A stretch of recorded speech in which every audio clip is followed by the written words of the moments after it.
Assalamualaikum warahmatullahi wabarakatuh. Kali ini penulis gak bahas soal otomotif. Maaf kalau diposting di channel Kupas Otomotif, soalnya gak punya channel lain. Channel satunya untuk bahasa Inggris, satunya untuk anak. Nah, penulis ingin bahas soal vaksin. Nggak mendetail ya, ingin bahas detail, tapi penulis sendiri belum baca secara detail informasinya, karena ini masalah apa istilahnya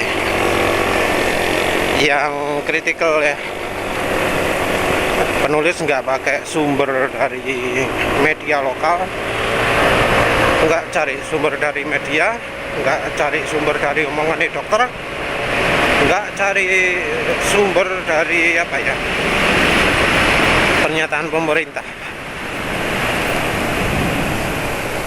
Kalau dari media takutnya itu pernyataan sumbernya yang ngawur. Kalau dari dokter, barusan saja kan ada dokter yang ditangkap katanya ngasih keterangan palsu.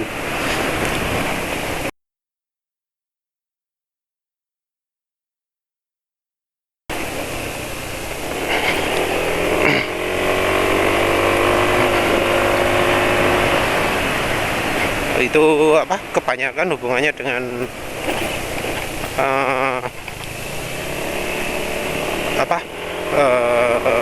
efektivitasnya PCR, rapid test, swab test, terus efisiensi obat ya, pengaruh obat sama pengaruh vaksin. Ya mau nggak mau penulis harus bahas pengaruh vaksin kali ini. Penulis nggak pakai yang sumbernya pemerintah karena kemarin lihat sumber-sumbernya langsung, ternyata kurang representatif gitu ya. Kita cuma dikasih info sedikit-sedikit gitu, nggak secara keseluruhan. Penulis pakai sumber National Institute of Health.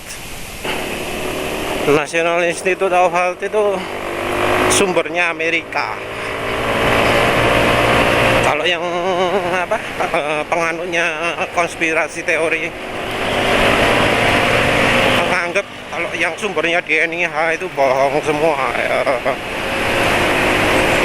Kalau penulis ya mau bagaimana lagi sih? Kalau nggak pingin dibilang hoaxer ya kita harus cari dari informasi dari siapa gitu ya, orang atau sumber yang bisa dipercaya. Mau bagaimanapun juga ya, NIH itu lembaga besar, banyak dokter beneran ya, profesor.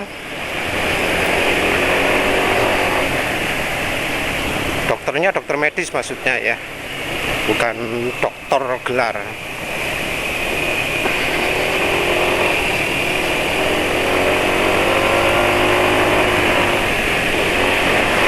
Nah, di situ ada banyak peneliti soal virus. Tapi penulis mau bahas soal vaksin dulu ya. Vaksin ya, yang terakhir kita pakai itu merek Oppo, Sinovac ya. Penulis masih belum ngerti, makanya nggak mau bahas soal virus vaksinnya dulu, nyinggung-nyinggung sedikit aja. Sekarang ini orang udah panik ya. Kalau dulu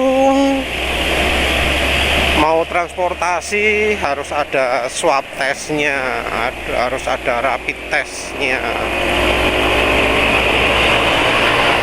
Sekarang ada vaksin, sudah vaksin.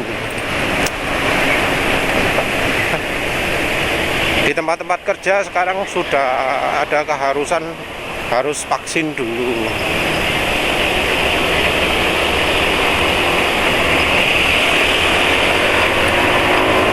Ada PPKM ini malah orang nggak boleh kerja ya.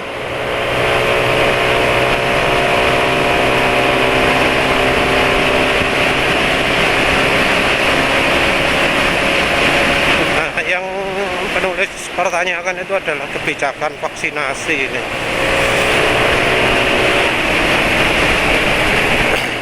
Kebijakan vaksinasi itu rasanya kok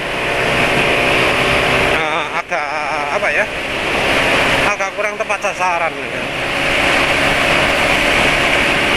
Yang harusnya divaksinasi dulu, yang dapat prioritas adalah mereka-mereka yang apa,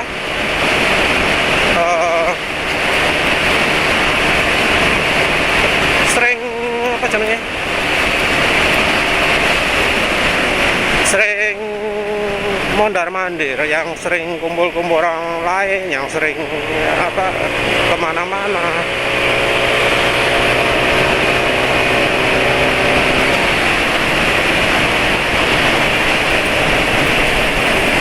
Harusnya prioritas itu ya kayak yang kerja, yang apa aktif gitu.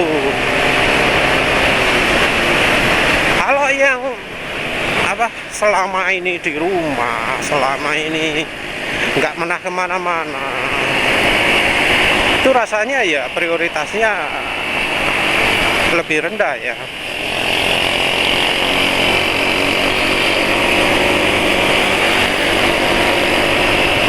Jangan di apa didulukan gitu loh. Tapi sekarang ini gimana ya? Kesannya kayak nggak fair gitu ya. Yang dapat prioritas vaksinasi itu biasanya adalah yang perumahan gede, terus yang di kota gede gitu kan. Jadi kayak misalnya apa, mengadakan event vaksinasi gratis itu kan, misalnya kayak Surabaya, yang boleh ikut cuma yang KTP Surabaya dong gitu. Ya kalau yang bahas perumahan itu wis mbomane lah. Tapi dari inilah, dari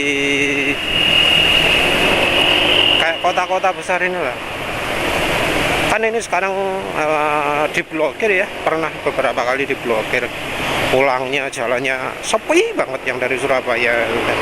Entah yang kerja Surabaya apa sudah nggak boleh kerja semua ya, mungkin ya. Ada apa vaksinasi di mana ya, di gedung olahraga, di lapangan bola, entah mana, Bung Tomo atau mana, lupa menulis. Itu kan yang boleh cuma KTP Surabaya. Nah, orang yang bertempat tinggal di Surabaya tapi KTP-nya nggak Surabaya gimana? Apa harus keluar kota dulu, apa harus ke Jakarta kalau mau vaksinasi? Nggak paham itu ya, nggak paham.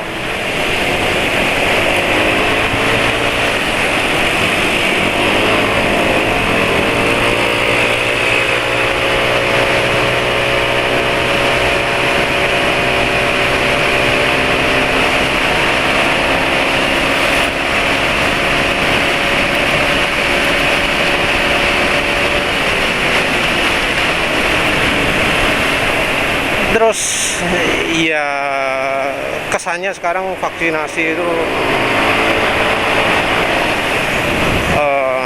dianggap pasti sukses. Penulis sayangnya belum lihat banyak data ya, tapi lihat data-data yang ada itu kok rasanya nggak 100% ya.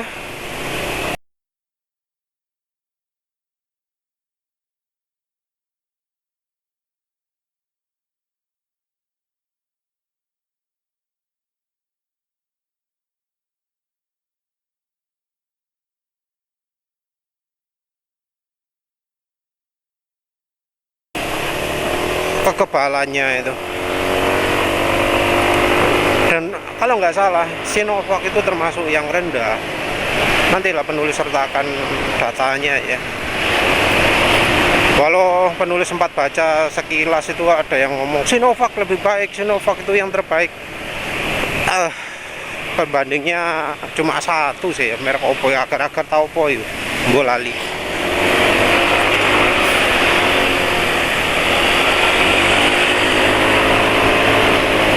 Yang jelas orang ini sekarang kayak menganggap bahwa kalau sudah vaksin 100% bebas.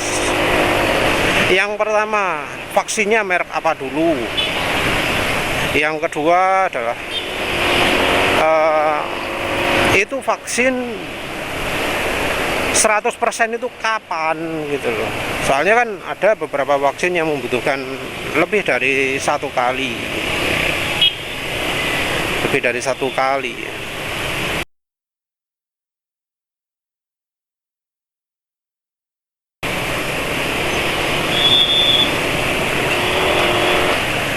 Terus kan nggak semua orang ya bisa divaksinasi. Orang yang sakit, orang yang lemah kondisi badannya kan nggak boleh divaksinasi. Dan repotnya lagi ya, beda merek vaksin beda, soalnya caranya juga beda. Cara beda ya otomatis efek samping juga beda. Nah, efek samping ini juga bikin orang takut ya melakukan vaksinasi. Apalagi karena sudah ada yang melakukan vaksinasi dan ngomong begini. Kalau yang begini nggak usah cari jauh-jauh ya, nanya ke yang sudah vaksinasi, oh gimana rasanya, oh badanku tegel kabeh, linu-linu gitu, ada yang gitu, ada yang apa jadi mual-mual macam-macam ya. Ada sih sumbernya, emang sudah diketahui bahwa vaksinasi itu bisa menyebabkan efek samping juga.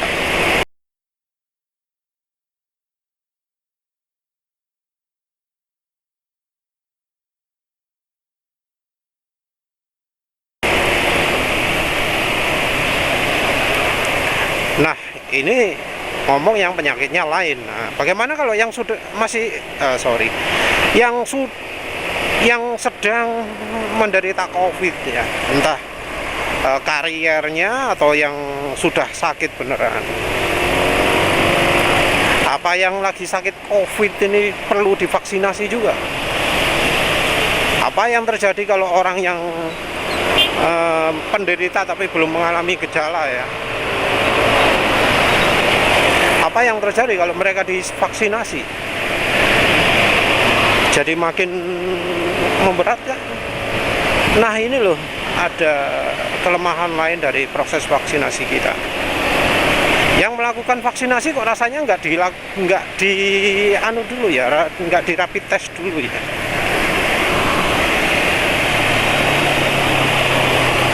Seandainya melakukan rapid test pun ada juga kekhawatiran karena yang namanya rapid test itu ya nggak 100% akurat juga.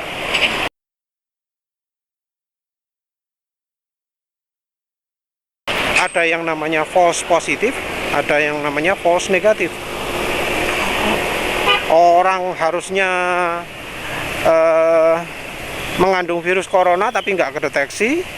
Orang yang harusnya nggak ada apa-apa, sehat 100% tapi dianggap ada virus coronanya.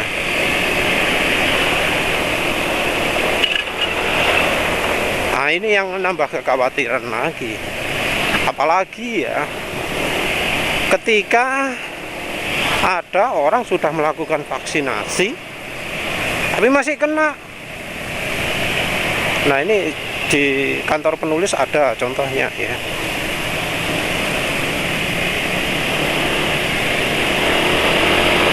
Jadi sudah divaksinasi tapi kena.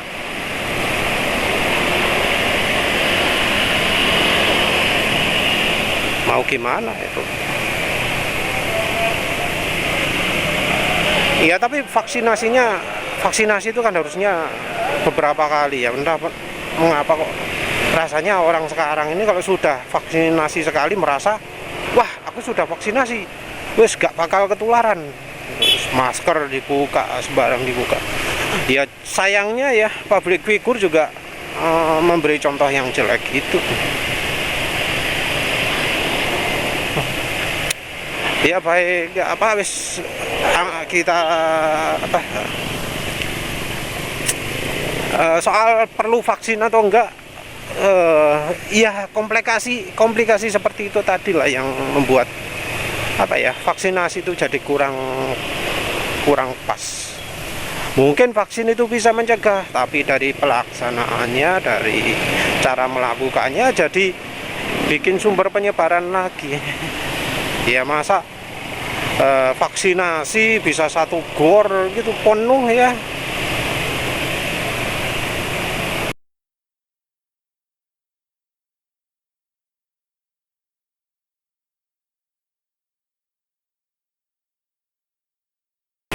Uyel-uyelan, iya gimana lah ya, namanya mencegah penularan tapi kok ya gitu. Namanya virus juga nggak langsung kerja, nggak namanya vaksin juga nggak langsung aktif, kan masih ada butuh waktunya loh. Kalau yang di sumber penulis itu dalam hitungan hari.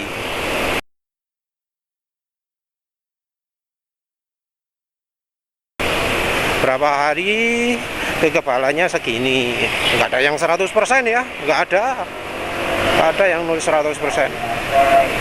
Dan itu pun biasanya mencantumkan cuma dari varian virus corona tertentu ya, nggak semua varian. Padahal kita tahu sendiri di Indonesia katanya sudah ada berapa banyak varian, 6 atau berapa, habis 4.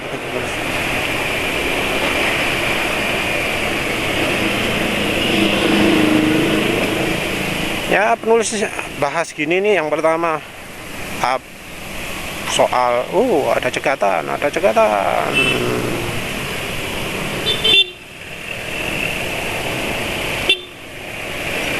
cegatan.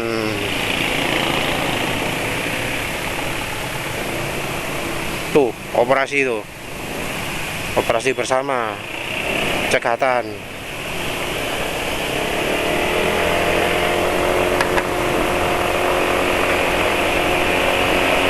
Itu tadi operasi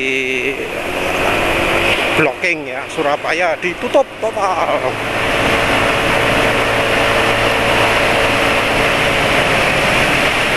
Nah, itu juga blockingnya.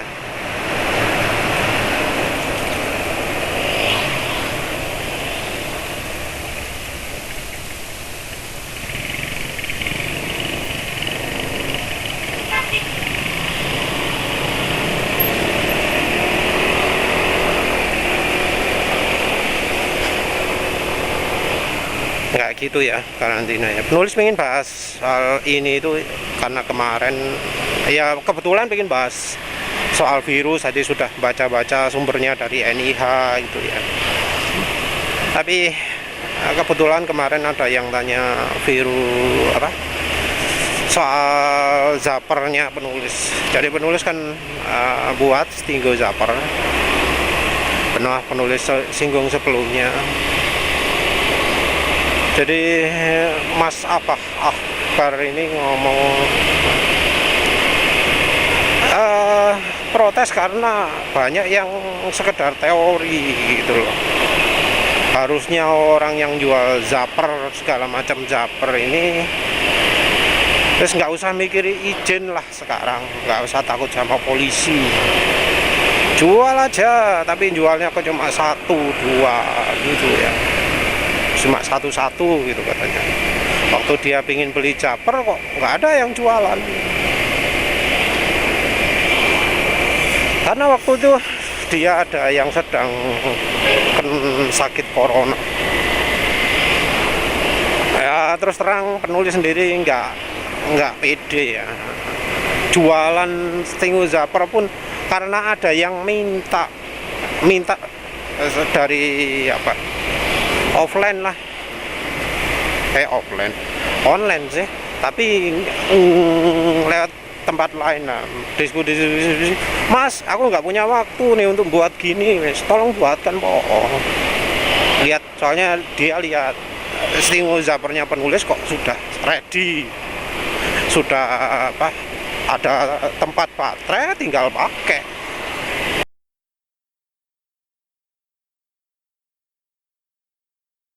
Ya dia bilang nggak ada waktu.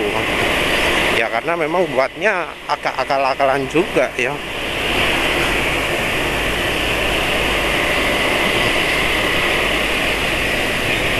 Ya butuh teliti juga. Emang buatnya ono trik-trik aneh memang. Tapi kalau ya diniati sih bisa. Cuma mungkin memang nggak ada waktu lah. Ya wes, penulis buatin, penulis posting, akhirnya jadilah produk stenografer itu penulis jual. Sebelumnya nggak pernah jual, nggak ada niatan jual, karena ya sudah penulis sebarkan diagramnya ya stenografer. Bisa buat sendiri, rangkaiannya ada kalau mau buat sendiri. Penulis sendiri ya wes pingin gampangnya ya charger baterai isi 2 itu penulis modifikasi jadi stenografer. Barangnya ya jadi ringkes ya, cuma segenggaman tangan. Nah ini diprotes, kenapa kok nggak memperhatikan yang corona, kenapa kok jualnya satu-satu. Kalau penulis sendiri nggak yakin itu produk itu laku ya, paling ya berapa ya, cuma kejual berapa itu. Penulis sejak nawarkan di internet, jadi pas buat 2 ada 1 langsung dibeli, ada 1 lagi lama nggak dijual, ya wis penulis cuek. Stenografer sendiri untuk yang versi luar negeri ya, Hulda Clark Stenografer, Hulda Clark Zapper atau apa, Public Zapper, itu mahal ya, harganya 1,5 juta atau berapa, ada yang 1 juta, ada yang 2 juta.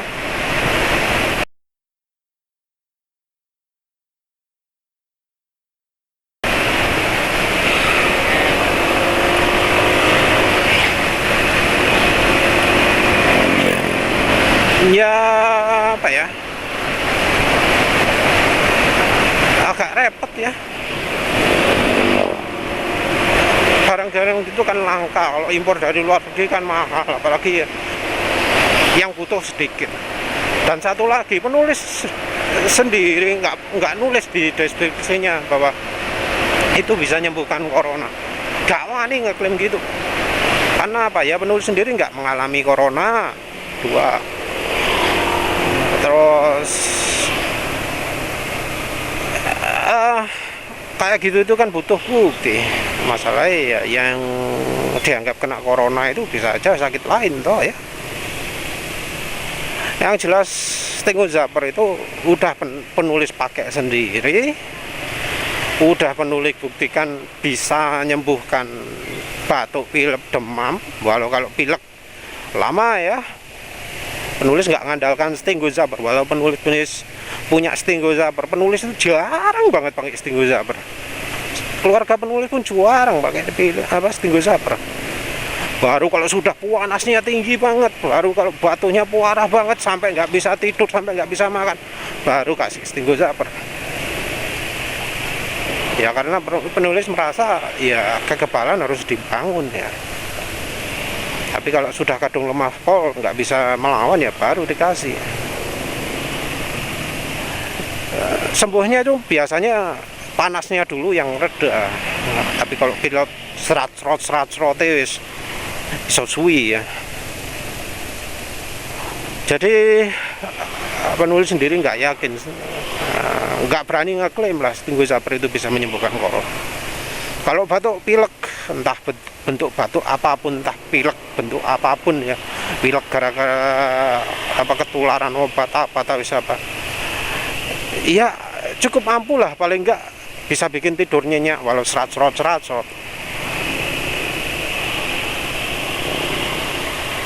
Nah nanti lah untuk yang vaksin ya wis itu aja soal stenografer. Yang untuk vaksin nanti aja lah ya, penulis bahas lagi.